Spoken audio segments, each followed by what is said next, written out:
What happens when the Punisher becomes the very thing he was created to destroy? In Marvel Knights Punisher issue 3, Frank Castle isn't just fighting crime, he's fighting himself. After being captured by cartel kingpin Armando Molero, Frank has been broken, drugged, and transformed into El Zombie, a mindless executioner forced to slaughter innocent families in Molero's name. And the worst part, he remembers none of it, until it's too late. This issue dives deep into psychological horror as undercover agent Everett K. Ross teams up with Mexican intelligence operative Maria to extract Frank from Molero's estate and attempt the impossible, deprogram the Punisher. But when the drug starts wearing off, what wakes up isn't just Frank Castle, it's guilt, trauma, a storm that's been building for months. Today, we're breaking down how Frank goes from brainwashed weapon to something even more dangerous. Because when the Punisher realizes he was used to murder the innocent, there's only one direction this story can go, and it's soaked in blood. Let's get into it. The issue opens 5 years before the present timeline, and we are in Sinaloa, Mexico, and right away the vibe of this thing is just heavy. Like the sun is bleeding across the hills, and the first person we see is Armando Molero, and this dude is standing there in a loud Hawaiian shirt, looking like he just stepped off a cruise ship. But make no mistake, this man is a monster, and the way this scene is set up, it's almost like it's designed to make the contrast feel as uncomfortable as possible. Cause he's smiling like he's on vacation, while the Punisher is standing right beside him with a rocket launcher on his shoulder. And here's where it gets really dark, because this isn't the Frank Castle we know. This is El Zombie Frank Castle, completely brainwashed, hollow-eyed, obedient, just a weapon wearing a man's skin. And it's genuinely unsettling to see, because we know who this man is and what he's capable of, and yet here he is, just a tool in someone else's hand. And Molero's out here talking to Dr. Rodney, delivering this whole speech about how the rebels don't appreciate him, how he's the one feeding the poor, keeping the lights on, holding the region together. And it's one of those classic villain monologue moments. The graffiti on the wall says Muerte a Molero, which is death to Molero, and Molero looks at it and just scoffs, says even their graffiti is substandard, and then he turns to Frank and says, "Show them the cost of their insolence, my zombie friend." And Frank fires. The explosion tears through the rebels, and is brutal and visceral, and not gonna lie, it's one of the most disturbing sequences in this comic. But then one rebel somehow is still alive, and he looks up to Molero and tells him God is his savior, and that Molero and his devil will burn in hell. And Molero just goes, "Oh yeah?" Tells the man he'll give God 1 minute to save him, and the whole panel just goes quiet. The desert stays silent, and the Molero says time's up, and shoots the guy. After that, Molero has Frank drag a young woman forward. She's terrified, she's fighting back, spitting in his face, calling him a pig, and Molero wipes it off with a handkerchief. Unbothered, tells her loyalty or death, those are the only options. And then he nods to Frank, and Frank releases her, and she plummets off the edge of the cliff, and her scream just gets swallowed by the canyon. And then there's this moment between Molero and Frank that is genuinely chilling. Molero grips Frank's cheek, almost tender, and he says, "It took a long time to break you, but it was worth every minute to watch you murder in my name." Okay, so now we jump to the present day, a dim basement, and Everett K. Ross has just found Frank Castle in his cell, and Everett's reaction is so well written because it's equal parts shock and disbelief. Like he knows who Frank is, he knows what Frank is capable of, and seeing him like this, reduced to basically a vegetable, it doesn't compute. And he's waving his hand in front of Frank's face, asking if anyone's home, and getting nothing back. He even slaps Frank in the face to snap him out of it. And just when he's processing all of this, a voice cuts through from behind him, and it's Maria the cook, and she basically tells him his cover is garbage, that she clocked him as a plant the moment they met, and she's like, "Spill or I hand you over right now." And what I love about this exchange is that it very quickly becomes clear that Maria is also undercover. She's Mexican intelligence, and Everett figures it out almost instantly. And there's this great beat where she's trying to be all serious and intense, and he's just grinning like, I knew it. And she's done with him already. It's kinda hilarious. So they slip into the kitchen and Everett lays it out the way they need to work together off the books. Get Frank out of this place, deprogram him without either of their governments or Mileto finding out. And Maria initially pushes back. Like, shouldn't we just kill him? And Everett goes, no, you don't understand. That man is a one-man army. Get him back in his right mind, and we have the most lethal weapon on the planet on our side.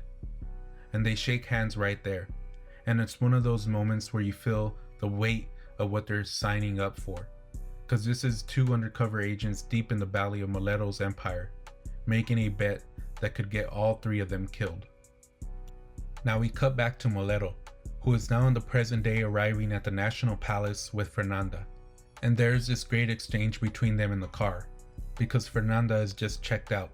She looks hollow and distant, and Mileto's out here trying to sell her on how this presidential meeting is gonna fix everything and calm things down.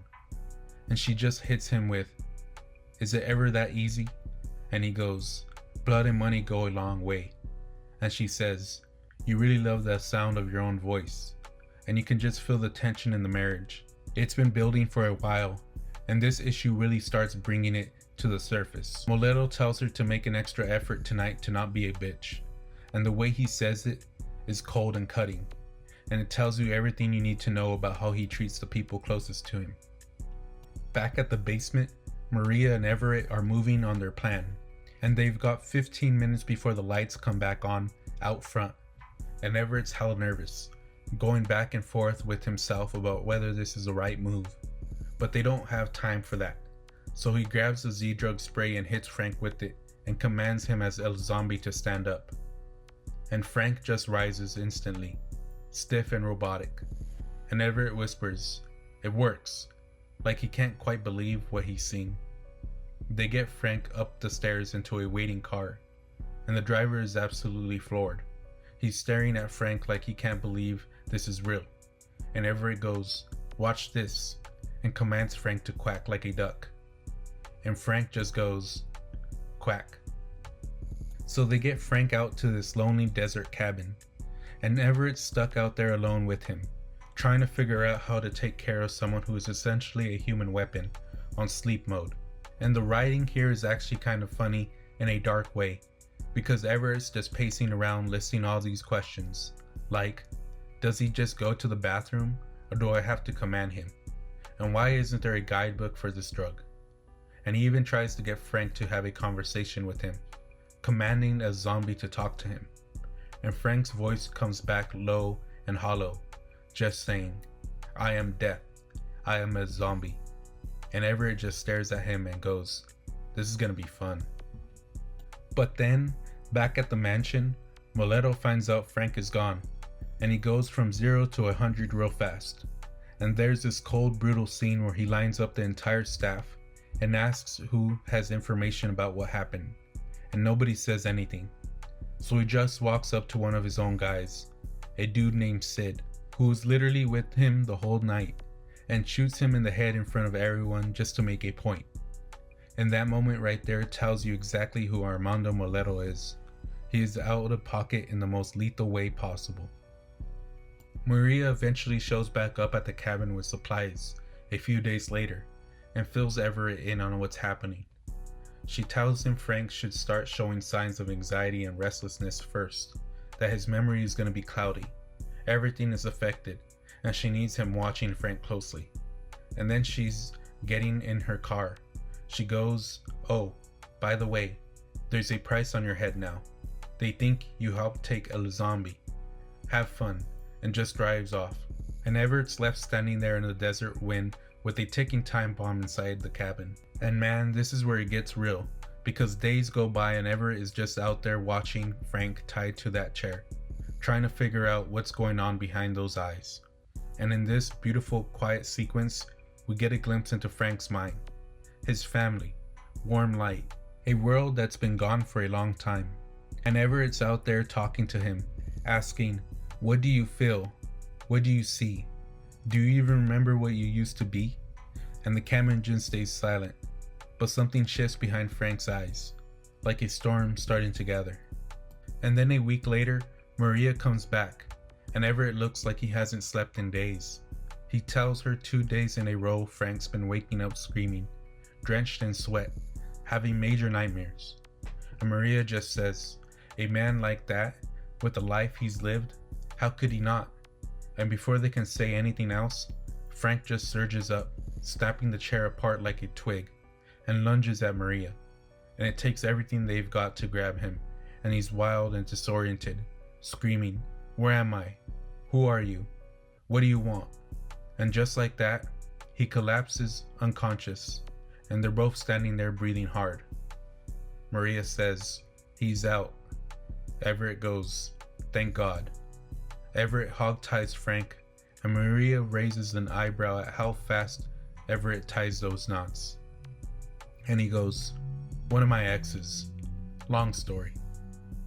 Then hours later, Frank stirs, and he speaks, and it's not a zombie this time. It's Frank, and he asks them to untie him. Everett identifies himself and Maria and explains what happened, that they pulled him out of Moleto's basement, that he's been under the Z drug, that he was being used as an assassin.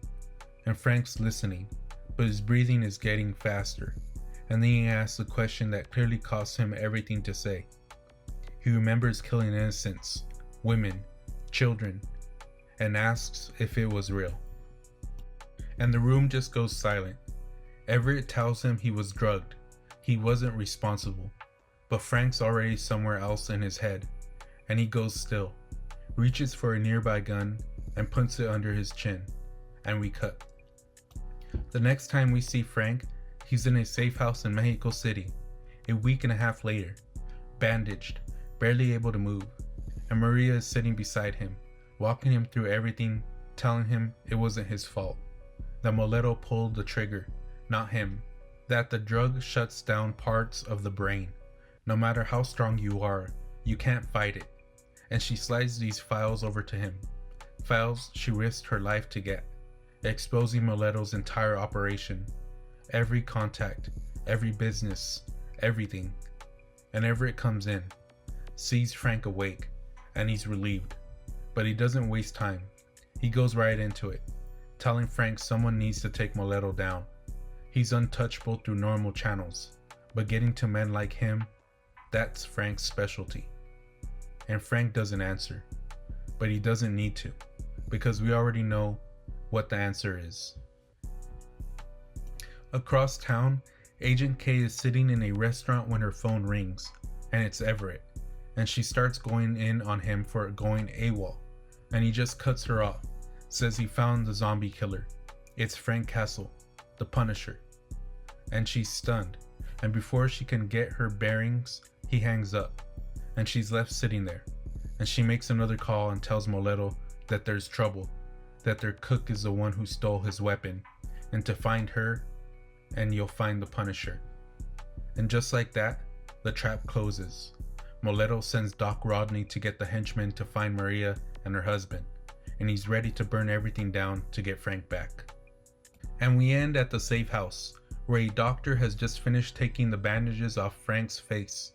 Frank stands in front of a mirror, looking at himself, taking in the scars, the damage, everything that's been done to him, and everything he's done. And he just punches the mirror. And then, quietly, clearly, the first real words he's chosen to say: weapons. And Maria starts to say, "Maybe you should rest." And Frank just says, "Now."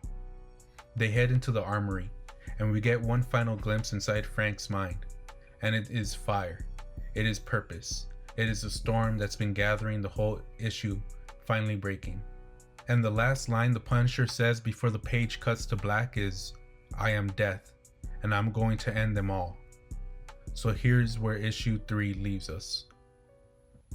After days of brutal withdrawal and psychological collapse, Frank finally regains his mind, and the truth hits harder than any bullet. The murders were real, the families were real, and even though he was drugged, the memories are his. Overwhelmed by guilt, Frank nearly ends his own life before Maria and Ross pull him back from the edge, revealing the full scope of Mileto's empire and proving that Frank was nothing more than a chemically controlled weapon. But this is the Punisher. Guilt doesn't break him, it redirects him. With his voice barely recovered and his body still healing, Frank asks for one thing: weapons. No speeches, no hesitation, just war. Meanwhile, Ross goes rogue, and Mileto discovers his prize assassin has been stolen, putting a target on everyone involved. The issue ends with Frank staring into the mirror, scars and all, declaring what we already know. He's not done. He's not finished. And the man who turned him into a monster is about to learn why you never try to control the Punisher. Because now, he remembers everything. If you enjoyed this breakdown of Marvel Knights Punisher issue 3 and want to see what happens when Frank finally goes to war with Armando Mileto, make sure you hit that like button. It really helps the channel grow. And subscribe so you don't miss the next issue when the carnage continues. Alright everyone, I'll catch you in the next one. Peace.